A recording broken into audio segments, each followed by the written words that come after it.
Today we are doing tumbler wraps. So if you don't know what tumbler wraps are, tumbler wraps have been super popular for a very long time. I have had tumbler wraps in my shops for a very long time. They always sell like hotcakes. Honestly, I'm one of the many that are like, seriously? Why are these so popular? But they are just that popular. I am not personally a tumbler purchasing girly, but there are a lot of y'all out there, and there are a lot of small businesses, especially, who create tumblers, and sublimation is the way in which they do that. So how it works is they will have a sublimation printer, which is a specialty type of printer, not like your regular old HP inkjet thing you got going on. It has specific ink that gets penetrated basically deep inside of the object. So that sounded very sexual. Let's not use that. I cannot believe I just said that and I didn't even laugh. I'm explaining this totally terrible. My point is they print out a piece of paper from their sublimation machine.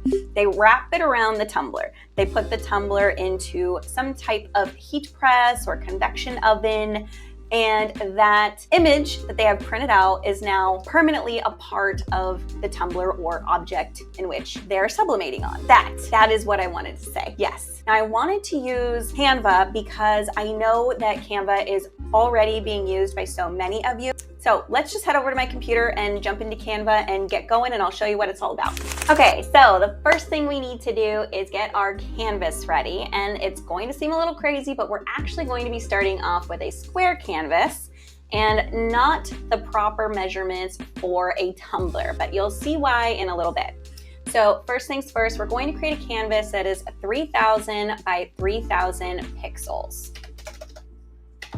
So I'm wanting to do the theme that is Highland Cow, Christmas, and Coquette, which might sound a little crazy, but it's super popular right now. And according to my Etsy research, it's popping like crazy in the sales department with these style of tumblers. So let's get busy. So I'm going to be using Dreamlab. And if you didn't watch my introductory video for Dreamlab, then you should definitely do so. I will put it up in the cards for you. So I used Dreamlab, and this is the prompt that I came up with. Baby Highland cow in a winter dreamland wearing a Santa hat next to a Christmas tree in a watercolor style, because watercolor style is always super popular. So I am going to choose this one right here because I love how you can see the full Christmas tree. So we are going to download this one, and we're going to just click the download button right here, and then we will upload that into our canvas. All right, so the first thing we need to do is create a grid. We wanna make sure that you're using a grid instead of frames, and I'll show you why.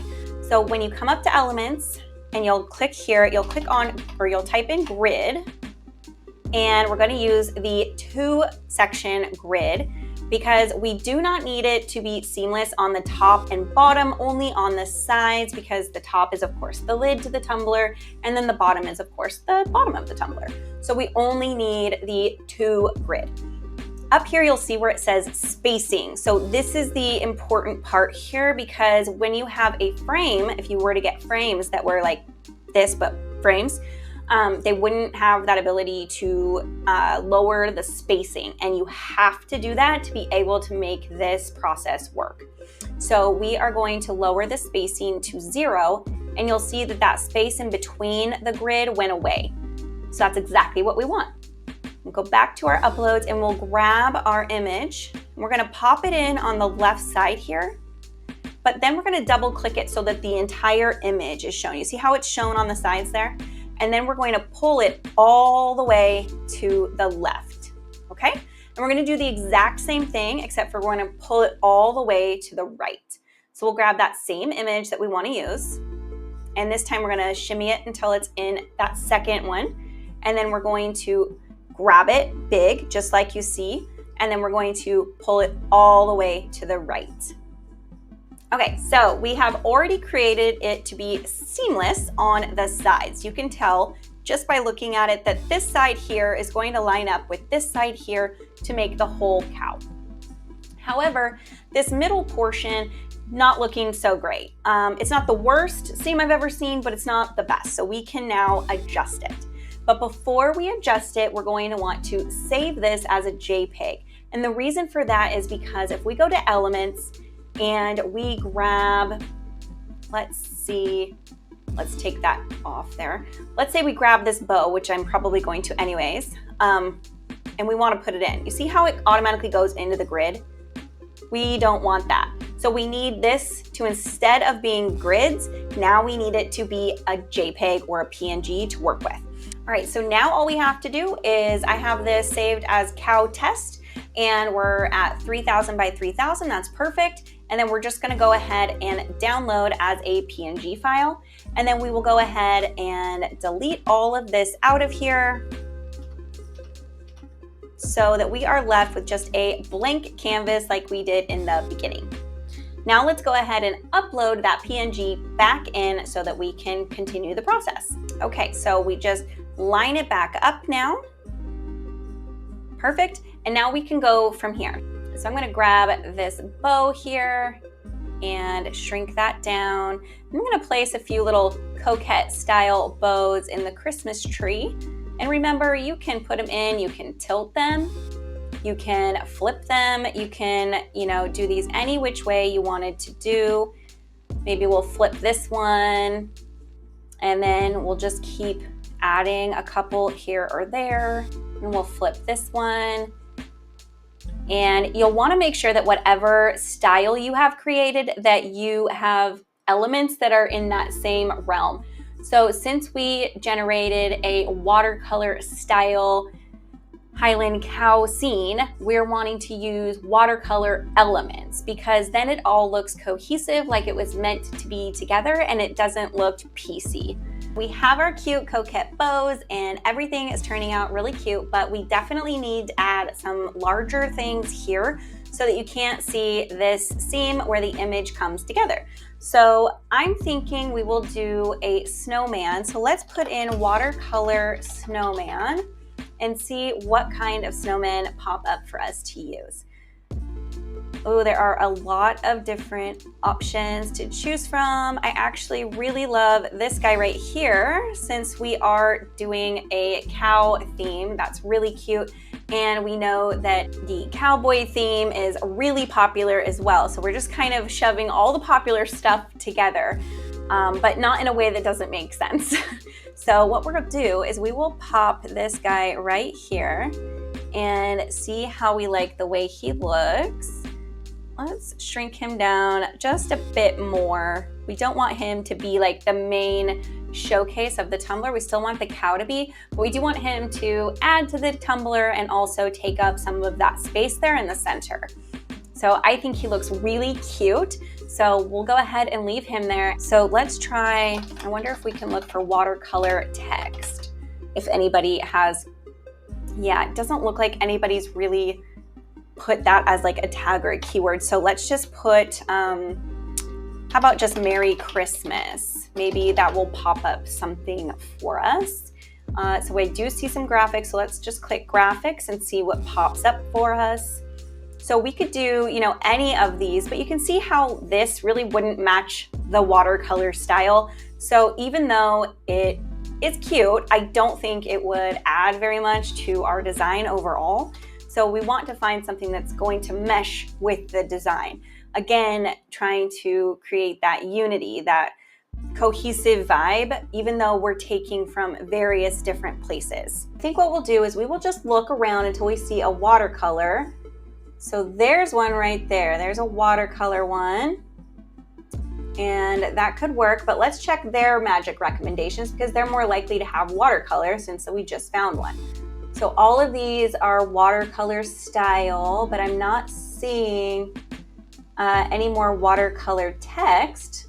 Maybe we can, oh, here's some down here. Merry and bright. So I think what we'll do is we will stick with Merry and bright. We'll take rid of this one because this is going to fill up most of the space that we want. We'll shrink it down a bit, of course. And then obviously we can't really see it much. So I think we'll want to put something behind it so that we can see it better. And then again, it'll cover up more of the background. Let's do a text text background. See if we can find anything under text background that we might like. We might like this. This is really cute and it's watercolor, so that would work. So we can right click and we can send backward. There we go. And then of course we'll want to shrink this down. There we go. And I'm thinking we'll put it down right about there.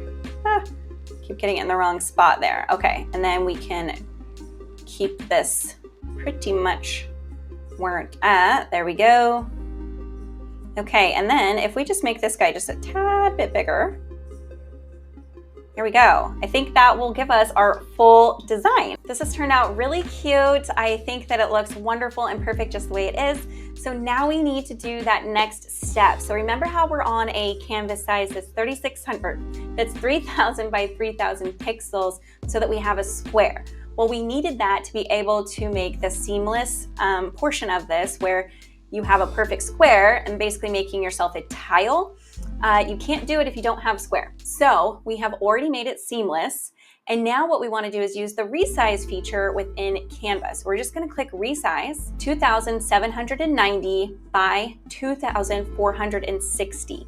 And that's going to give you the proper size. It's a 9.3 by 8.2 image so that it'll fit perfectly a 20-ounce skinny tumbler. And then all we have to do is click on resize this design, and then we'll click resize this design again. There we go. And now we just need to kind of make it fit.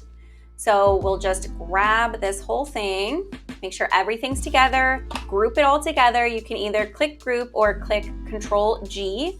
And then we're going to stretch this out just to where it fits the sides there. There we go. So now it's perfectly done on the sides, just like we wanted. And we will probably want to adjust the merry and bright portion. So we'll bring that down and then of course bring down that background a bit.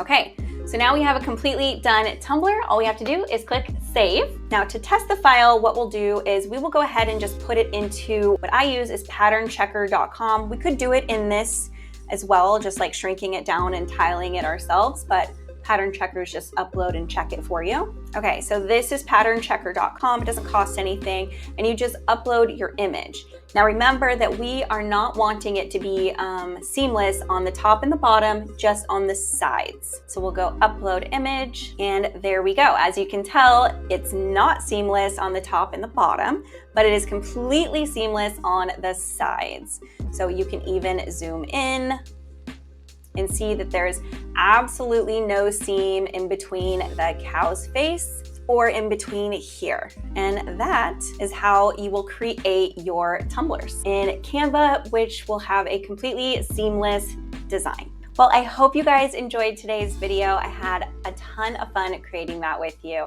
If it seemed like it was a lot of steps, keep in mind that I am doing this while I am showing you, so it's going to take a little bit longer. But honestly, this is so quick and easy in Canva. I'm surprised more people don't create them in Canva because it is so easy and because of their vast library of different types of elements to choose from. And before anybody asks, even though somebody's probably going to ask in the comments, yes, you are allowed to use different types of elements that are in the pro and the free section of Canva. However, you cannot use them by themselves. You have to make them different parts of a new design. So like we did, we're not selling just the snowman that we got or just the text that we got. We are selling them all together in a completely new design. That is really the important part when you are using different Canva elements. You never want to use any element by itself. Honestly, I don't even use free elements by themselves. I just don't. They're meant to be used as a part of something else to create something brand new, so that then you can use them. So just wanted to put that out there. Make sure that you're creating something that's brand new out of the different types of elements that you are using. Thank you guys so much for watching today. If you enjoyed today's video, please make sure to give it a thumbs up so it gets pushed out to all those other people who are wanting to learn how to make seamless Tumbler files on Canva. And if you haven't already, please make sure to subscribe and hit the bell notification so that you get notified every single time I post a video. Now, get out there, go design a life you love, and I will see you guys in the next video. Bye, guys.